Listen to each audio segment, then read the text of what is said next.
ஆட்சி அமைப்பதற்கு 2 இடங்கள் பற்றாக்குறையாக இருக்கிறது. விசிக ஆதரவு வேண்டும் என்ற கடிதம் வெளிப்படையாக முதலமைச்சர் திரு விஜய் அவரிடமிருந்து அப்போது வந்தது. இந்த கூட்டணியில் இடம்பெற்ற காங்கிரஸ் ஆட்சி அமைக்க ஆதரவு அளித்தது. இடதுசாரி கட்சிகள் ஆட்சி அமைக்க ஆதரவு அளித்தது. அப்படித்தான் விடுதலை சிறுத்தைகள் கட்சியும் வெளியிலிருந்து ஆதரிக்கிறோம் என்று ஆதரவு அளித்தோம். அவ்வளவுதான். 10 நாட்கள் கழித்துதான் அமைச்சரவையில் இடம்பெறுவது என்ற முடிவை நாங்கள் எடுத்தோம். அதன் பிறகு என்னை ஊடகவியலாளர்கள் சந்தித்த பொழுது திமுக கூட்டணியில் இருக்கிறீர்களா என்று கேட்டார்கள்.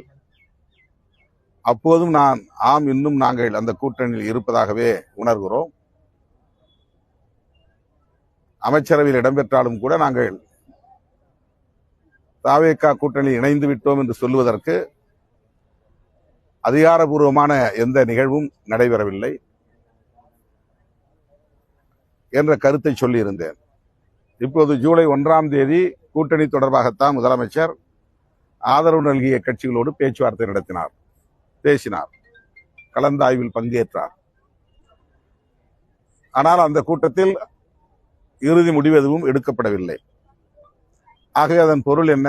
இன்னும் தவேக தலைமையில் ஒரு கூட்டணி அமையவில்லை என்றுதான் பொருள். விடுதலை சிறுத்தைகள் கட்சி அமைச்சரவையில் இடம்பெற்ற உடனே திமுகவுக்கு நாங்கள் துரோகம் இழைத்து விட்டோம் என்று ஊடக தளங்களில் பலரும் விமர்சனங்களை வைக்கிறார்கள். இந்த விமர்சனங்களுக்கு விடை சொல்லக்கூடிய வகையில் தான் நான் பதில் சொன்னேன். அப்படி நாங்கள் பதவி என்றவுடன் திடுமென ஒரு கூட்டணியை உதறிவிட்டு ஓடிவிடவில்லை. எடுக்கிற முடிவுகள் ஒவ்வொன்றையும் அப்போது கூட்டணி தலைமை என்கிற முறையில் அண்ணன் ஸ்டாலின் அவரிடத்திலே கருத்துக்களை பகிர்ந்து கொண்டோம். அவரை சந்தித்தும் பேசியிருக்கிறோம். அதைத்தான் நான் சொன்னேன். அந்த உறவு தொடர்கிறது, அந்த நட்பு தொடர்கிறது. அவருடைய கவனத்திற்கு சென்று கருத்துக்களை பகிர்ந்து கொண்டு அதன் பிறகுதான்